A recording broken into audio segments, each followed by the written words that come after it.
Hello and welcome back to Rise and Thrive Mornings with Intention. Thank you so much for being with us here again. And I have a super guest with me today, Nattolie Chilton, and she's with us and gonna inspire us and share her story with us. So welcome.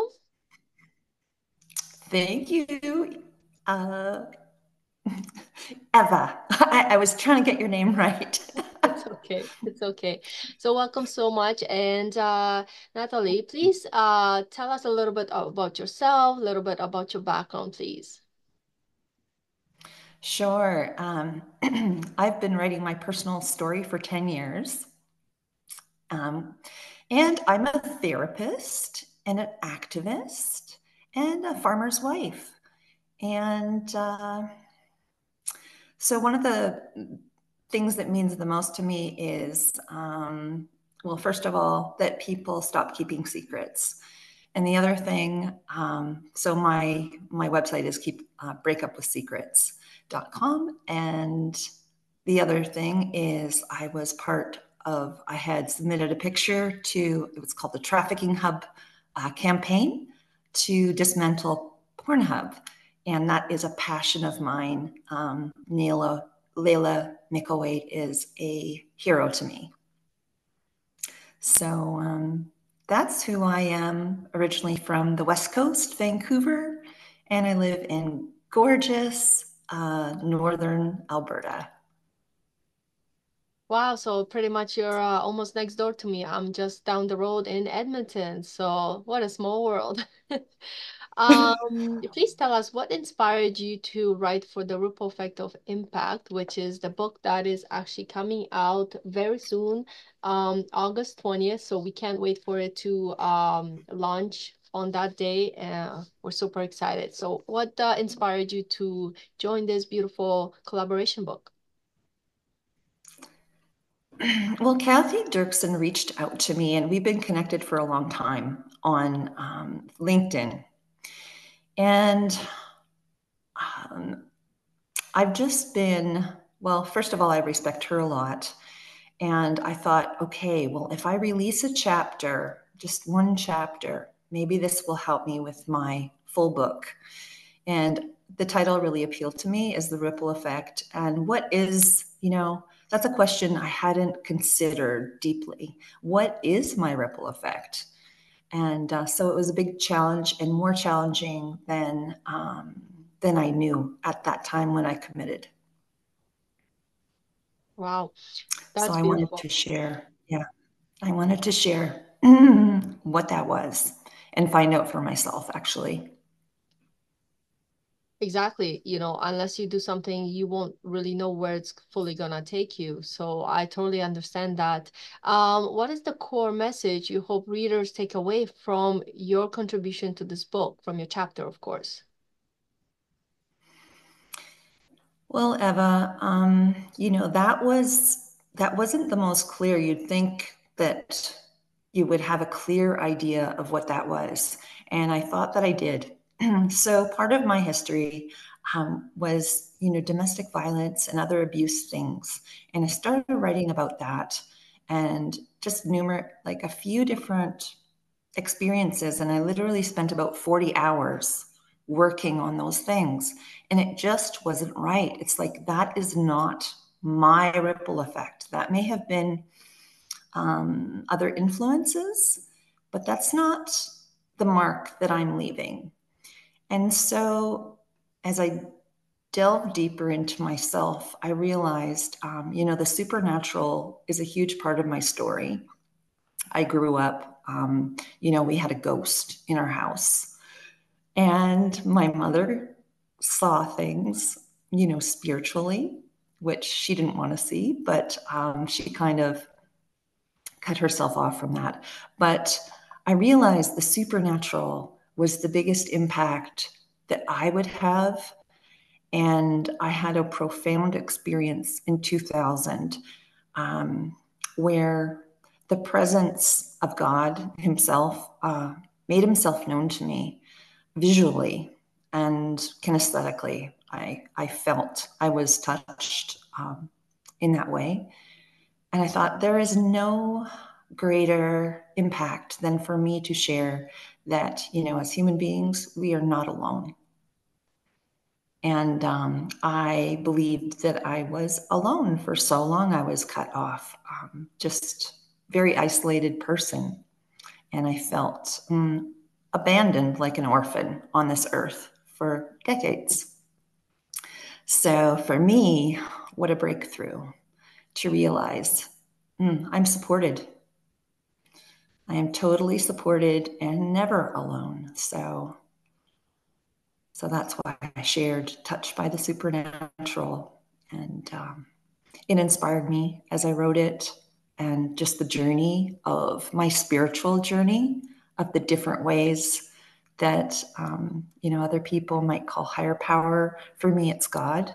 That the spirit actually, that little small voice was speaking to me through the years, giving me insights about how I interfaced with the world, and tips, wisdom to change and become a whole person.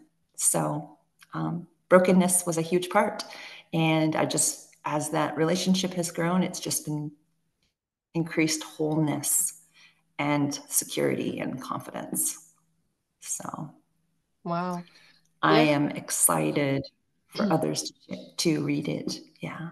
Yeah, and I see you are chapter six chapter 16 in the book Touched by the Supernatural. So um it will be available soon. So you can definitely read Natolie's chapter, and I'll definitely gonna read it too. I just got this book, so I haven't had a chance, but definitely looking forward to reading the chapters in these books because what I've seen so far, they are amazing. Um, so tell me, And I how can't has, wait to read yours. oh, thank you so much. Can't Yeah, I wait. share a story of my travels to El Salvador over a decade ago, and it and how much has it inspired me. And I probably was the first time I realized how much I want to help, and inspire others. So when I went on the trip, I got to see a lot of kids. I learned how World Vision Canada works with different communities around the world. So it really inspired me. But at that time, it was just one trip, and I always wondered, well, how can I help people on a bigger scale where instead of, going one trip at a time, which is still very inspiring and productive, I wanted to reach people on a bigger scale. And nothing really happened for like over a decade until 3 years ago when I went into personal development, which took me down the path of coaching and now writing inspirational stories in collaboration books. So sometimes you just don't know where it's going to take you.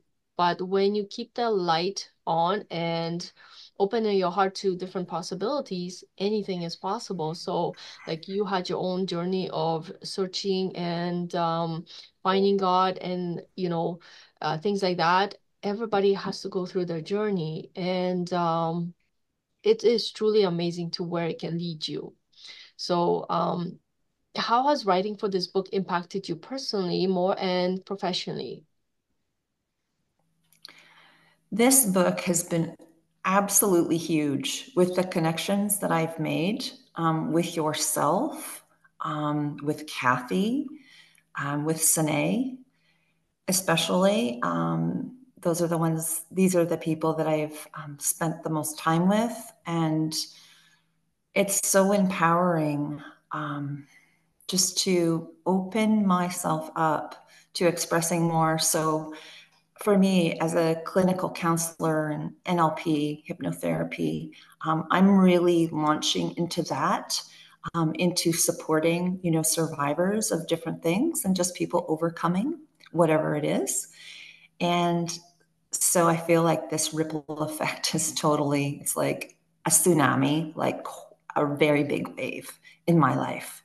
And I'm so grateful that I said yes to it, Mm-hmm. because I was on the fence and I was just like, I was seeking, direction. And it was just like, okay, it's a yes. Do it. Just do it. Jump in. So I did. And I'm Awesome. happy Yeah. I did. And we're Mhm. so happy you're here. What were Thank some you. of the challenges you faced while writing your piece? You mentioned a couple of things here and there, but can you allow go into it in more detail, perhaps? And how did you overcome them? Sure. Well, I think first of all, I tend to be a lone ranger, and that's an old habit that I'm breaking. So, a big part of my challenge was my own, it's like neurological tracks in my brain that go to certain places habitually. And it's to broaden the perspective and get a higher vision. So,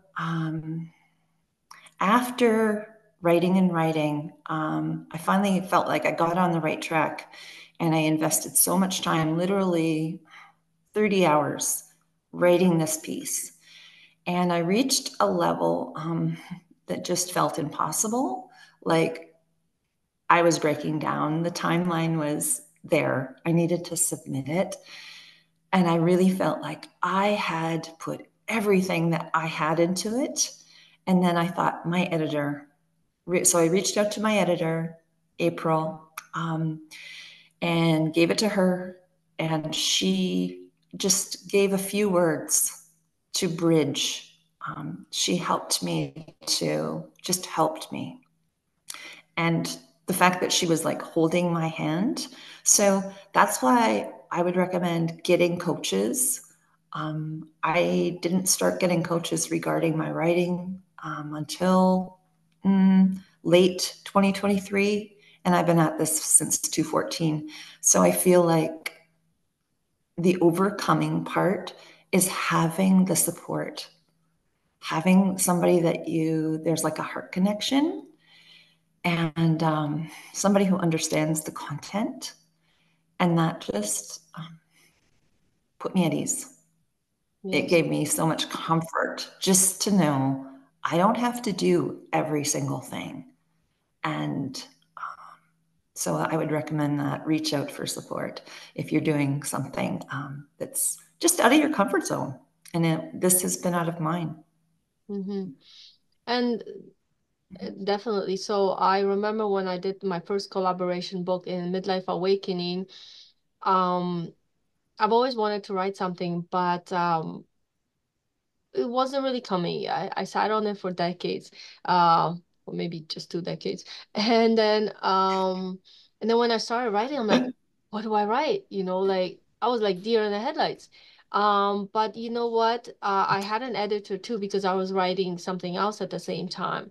So you're absolutely right. It is so nice to have that feedback, that second opinion or third sometimes, and this way somebody can guide you. It's like, have you thought about this? Have you thought about that? Because I tend to do things on my own too a lot. I'm like that, you know, lone ranger in some of the things. Like I travel a lot by myself and so on. So writing the book, I was also almost on my own because also not everybody in my immediate circle, family, for example, is into the things I do.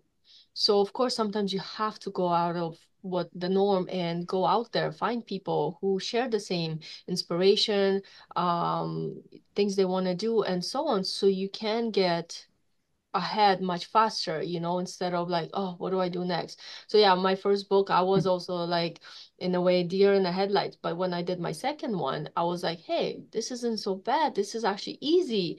And I was able to Yes. expand more on it. Kind of went back to, the elementary days when you have to write a story. I'm like, okay, what's the proper way? How can I get people into reading it more? How can I change my writing so it's more inspiring, kind of goes together more? So it's kind of going back to the basics and then expanding from there. So it is definitely a beautiful journey. And just writing and pouring out your heart is the best part about it because it will come. And sometimes I think on the ripple effect, I sat on that chapter for a long time. I'm like, I want to make it better. I want to make it better. So you push yourself just not only to share the story, but share it in a way that's even more inspiring, more catchy, to Mhm. get people to literally get off their butt and go do something bigger with their life, you know. So it is definitely worth it. Beautiful journey. And like I say to a lot of my students and clients is like, you never know where it's going to take you. So go with it, expand and make your life as beautiful as you can. So can you share with us a story from your experience that had a significant impact on someone's life? A story from my life that had a significant impact. Let's see. I'm sure you have many, but one that really sticks out that you like to share with us. Okay. There is, there's a lady, let's see. There's a lady that years ago, I used to be called to hotels to treat people. So elite guests at the Marriott, I used to treat them. And this one lady, she was in a lot of pain. And I used to kind of be like a doctor on call. And so massaging people and helping to reduce their stress and pain has been a huge ripple in my life. Thousands of people I've treated. And so I went there. I had to be there within about an hour. She was a speaker. And she ended up being this amazing woman. So um, there's a photo, it's called The Picture of the Century. And it was a little girl, it's called Little Girl Running. She was running out from the bomb that had um, um, from Hiroshima that had bombed, and she was running out of it. No, it wasn't Hiroshima. I'm sorry, but it's called Little Girl Running. It's the photo of the century, and this was this woman. She was this little girl who'd survived that, and so touching her was absolutely incredible. She got a lot of relief from it, but it was like the tide, it was like my ripple went out to touch her, and then her ripple came out to touch me. And afterwards, she spoke into my life, and she's an ambassador for global peace. And she just spoke peace to me. And in that light, in that time, I was in my addiction. I didn't have peace. I was getting divorced. And she just soaked me with this beautiful compassionate heart and kindness. And so I see the ripple of my compassionate heart and caring nature really came back very quickly in that situation with her. And I'll never forget, massaging her scarred body from the burns. And I will post that picture. Actually, I'll send it to you. She gave me a card with her book on it, Wow, and uh, that is such a beautiful that was story. huge. That was Wow. huge. Mm-hmm. I can feel the impact it has, just you sharing it and it's so beautiful. Wow, this is why I love doing these podcasts. Like you hear so many amazing stories and the growth that people have and everything. So tell me, what advice would you give to someone who wants to write and create a meaningful impact? Well, I would say just begin and don't censor yourself. So I think a lot of us shut ourselves down within our own minds and hearts. And so that paper is a place for you to just pour it all out, not worry about grammar, not worry about anything, because basically, as we start writing, it's called overwriting. We tend to just go too far, but there really is no too far, because when we're pouring out our emotions, there's a lot there when we're pouring out our life. And so, no censoring of self, let yourself express. And then I would say get into, if you're serious about wanting to actually write a book, get into a group where you feel comfortable. Because just having the mirroring of other writers, so being in a community rather than a lone ranger, and that will support you to stay on track. I have a beautiful group called Warrior Writers out of Tennessee, out of the US. I've been in there for 2 years. I've made more progress in 2 years than I have in 8 years. So just that constant, just staying on it. And it's like, where are you at with that?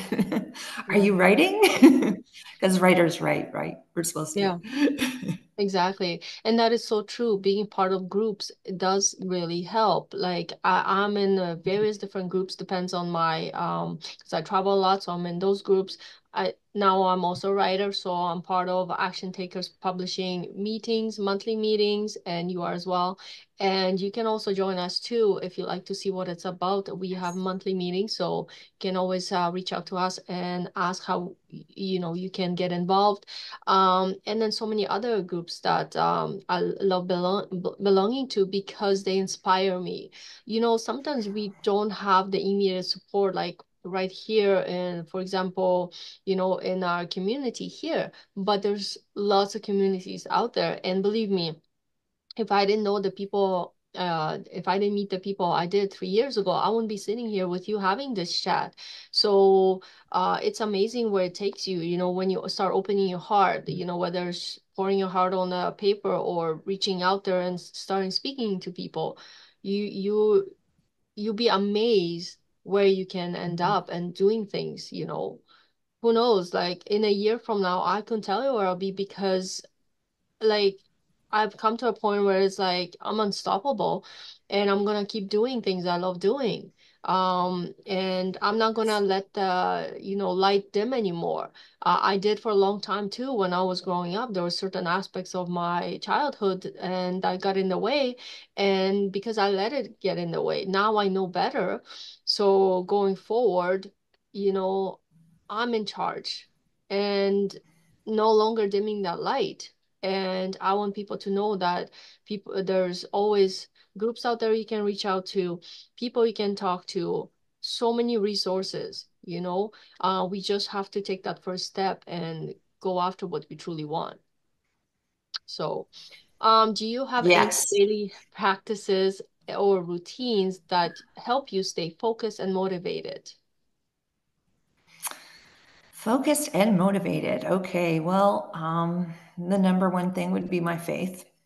So I seek direction. I connect with God each morning or most mornings. And the other thing that has been super helpful is called somatic exercises. And a lot of people, they have this mind that just cannot settle. And it's like a wild animal. Basically, somatics is a nervous system release exercise. More than an exercise, it's just a practice of contracting and slowly releasing. And that's one of the hardest things to do when we're going so fast and we're pushing. But when I ground and take the time to lay on the mat and do my contractions and slow releases for like 20 minutes, that is like the biggest way I can propel forward is by grounding first and just connecting to my core, settling, and then launch. Launch for the day. Exactly. So set that intention. Mm-hmm. It's funny you mentioned that because I haven't done it for a long time, but usually I do it more often. But Sundays I like to really take the time to spend more time in nature again. I used to do it a lot more, but sometimes we do get a little bit busier. So I sat there in the garden yesterday and I just put my feet on the ground and no shoes, nothing. And it felt so good to ground yourself again, to feel Mother Nature and just be, in that natural beauty, peace, whatever, tranquility, whatever you want to call it.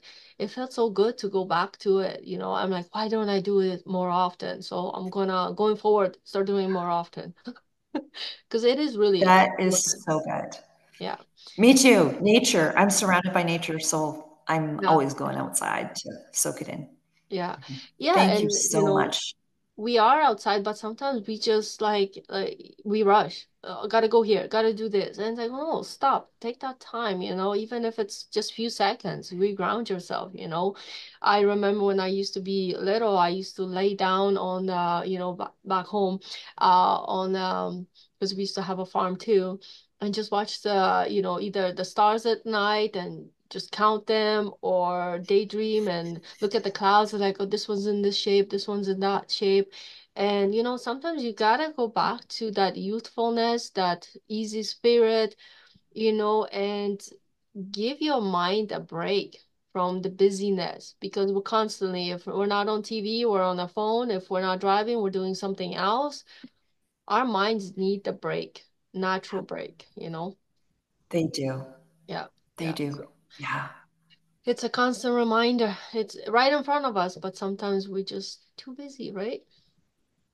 So you mentioned a We little bit think we earlier. are, but Sorry, go it's ahead. like the more busy that I am, I'm just realizing it's kind of like when you're speeding really hard and you're racing to get somewhere, it's like by slowing down and just chilling, I can get there faster.